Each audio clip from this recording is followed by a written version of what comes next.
She can have Baltimore. I'm fine with my lovely little summer place, Mooseport. Welcome to Watch Mojo. And today we're counting down our picks for the top 10 movies so bad, actors straight up quit. You hear that? Yeah? That is the sound of 1,000 terrible things heading this way. For this list, we'll be looking at acting careers that were notably ended by one bad project. These critical and commercial failures may have irreparably tarnished an actor's reputation or simply made them realize that they could be doing something else with their lives. What do you think of these and other career-ending flops? Open up in the comments.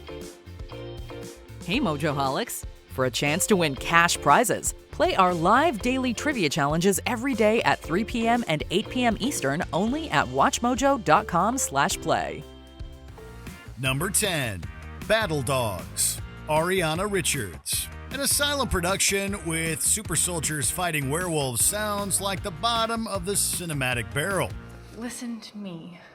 My name is Donna Voorhees. I'm 28 years old.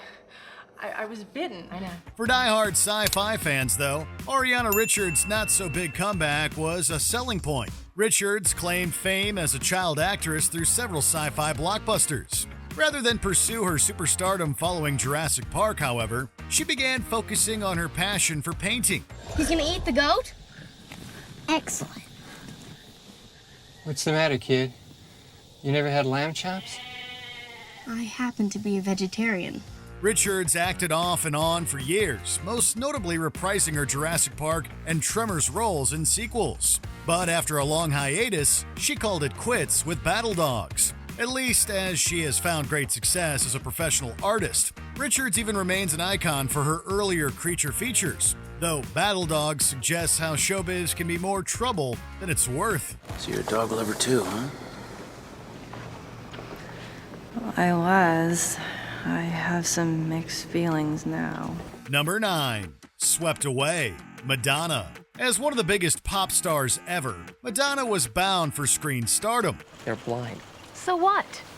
That kind of limits their employment opportunities, doesn't it? Well, they can bake cakes or something. You don't need eyes to bake cakes. It seemed her already prominent acting career would achieve new prestige with their marriage to renowned British filmmaker Guy Ritchie. Sure enough, their first collaboration would be a remake of the Italian art film Swept Away, in which an insufferable socialite and a lowly deckhand are marooned on an island. Just wait here, I'm going to have a look around. Why, so you can forget about me? No chance, sailor. Unfortunately, hot off her Drowned World Tour, Madonna washed up. Swept Away was a box office disaster, receiving scathing reviews and sweeping the Golden Raspberries. It's still widely considered Ritchie's worst movie. It was certainly Madonna's last in front of the camera. Though she maintains ties to the film industry, Swept Away convinced her to take a bow from acting. Hiding anything else you want to tell me about? I didn't know it was there. This isn't my boat. Give it to me. No. Where is God when you need him?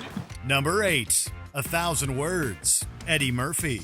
The downfall of Eddie Murphy is almost as legendary as his revolutionary heyday. Here we go. Woman meets man, pregnant, war, alone.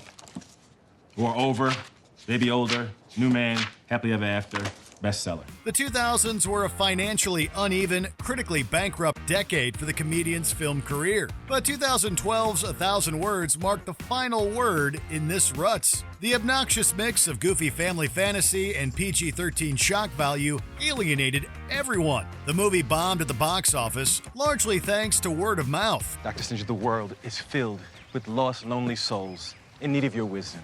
And they're out there calling out to you in quiet desperation. I hear them. I feel them. Devastated by his 14th Razzie nomination, Murphy decided to take a year off. Well, that year turned into 4. His attempt at a dramatic comeback with Mr. Church sure didn't work.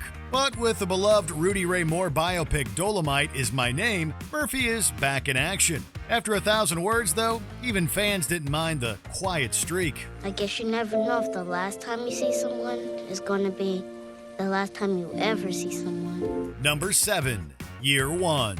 Harold Ramis. Filmmaker and actor Harold Ramis's comedy classics can always take us back to the 1980s. YearOne, however, doesn't just literally set comedy back to the Stone Age.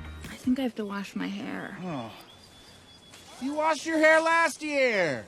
This prehistoric romp's sense of story and humor amounts to clubbing audiences over the head with lazy religious and anthropological references. Ramis himself made a shameless cameo as Adam, the first man. You're welcome to spend this night with us. You may lay with my daughter Lilith.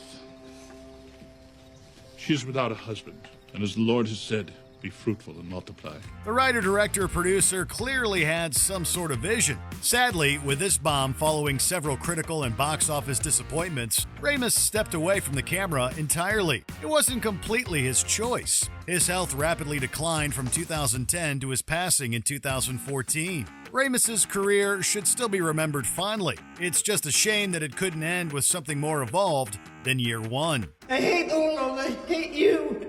Now I'm hanging upside down. I really have to pee. Number 6. Star Wars Episode 1. The Phantom Menace. Jake Lloyd. You're a slave? I'm a person, and my name is Anakin.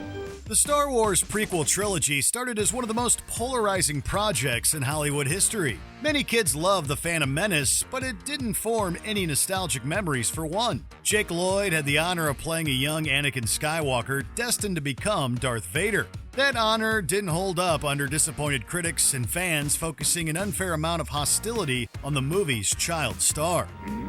Afraid to lose her, I think. What has that got to do with anything? Everything. Fear is the path to the dark side. Never mind the hostilities he faced when he returned to school. Overwhelmed by fame and infamy in the wake of The Phantom Menace, Lloyd vanished from the industry. He has not had an easy life since. But there's one person who can credibly claim that the Star Wars prequels ruined their childhood. I listen to all the traitors and star pilots who come through here. I'm a pilot, you know, and someday I'm gonna fly away from this place. Number 5. The 13th Warrior. Omar Sharif. The hell are you saying? The 13th warrior is you.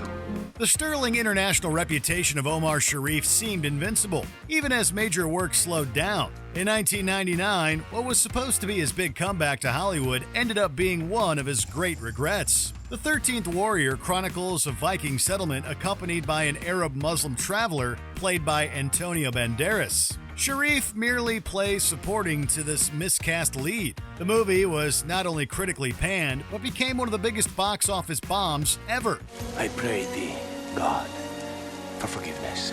Sharif was so openly embarrassed by the failure that he flat out retired. Thankfully, he made a César-winning return with the French film Monsieur Ibrahim, then worked steadily until his passing in 2015. For a while, though, it looked like the 13th Warrior had slain his distinguished career.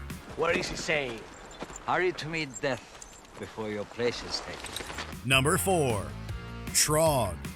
Joan Crawford. As one of the most reliable screen stars of old Hollywood, Joan Crawford consistently bounced back from career slumps. This could be the one chance in a lifetime. Who knows?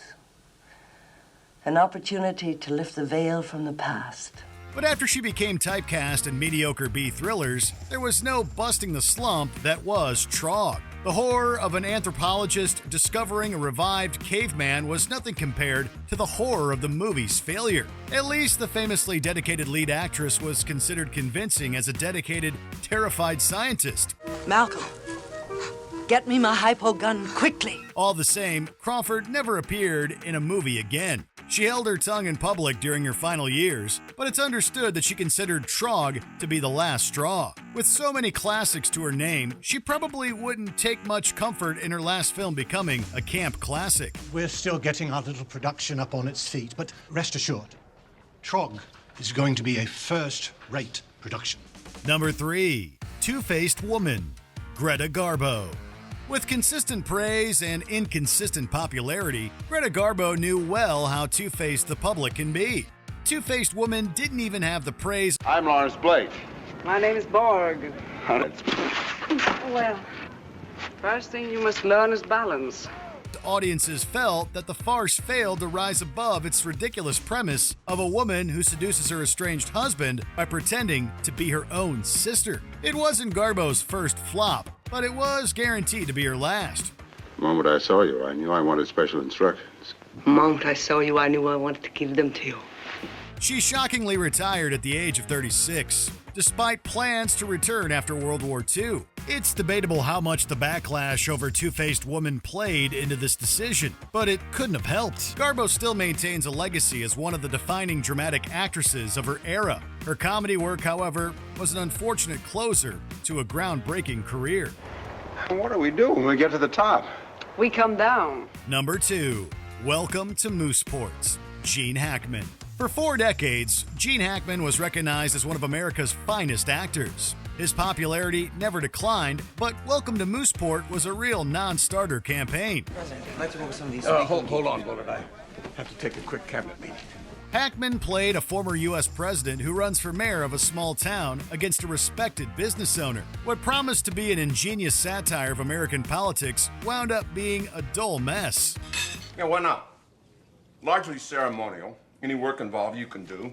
I mean, we run everything else we're involved in. Why not Mooseport? Audience turnout was even more abysmal. Hackman's big ideas seemed to no longer be in qualified hands. This had to play some role in the stress test that convinced him to switch to a more controllable career. Hackman fully retired with dignity after another 9 years as a successful novelist. Still, Welcome to Mooseport remains a cold farewell for a towering screen icon. I had dignity once. Does anybody remember that? Before we continue, be sure to subscribe to our channel and ring the bell to get notified about our latest videos. You have the option to be notified for occasional videos or all of them. If you're on your phone, make sure you go into your settings and switch on notifications. Number 1. The League of Extraordinary Gentlemen. Sean Connery. Besides originating James Bond for the big screen, Sean Connery's legendary charisma made him a major leading man in the 2000s. Would you like to learn how to shoot? I can't already. Oh, I saw. It's very American. Fire enough bullets and hope to hit the target. But he himself fell out of love with the film industry after The League of Extraordinary Gentlemen. Based on a subversive comic series, the movie was immediately panned as a generic and silly low point in superhero cinema. Yes. Thought he was. God, I hate getting old. Connery's heated rivalry with director Stephen Norrington was also notorious. LXG may have shown a profit, but that wasn't enough for Connery. Openly observing a decline in the quality of Hollywood, he decided to retire. Ironically, he returned in 2012 to voice act in the catastrophic Sir Billy. With Connery's legacy being otherwise stellar, at least he went out on his own terms. My dear girl, I've buried 2 wives and many lovers. No mood for more of either. Did you enjoy this video? Check out these other clips from WatchMojo and be sure to subscribe and ring the bell to be notified about our latest videos.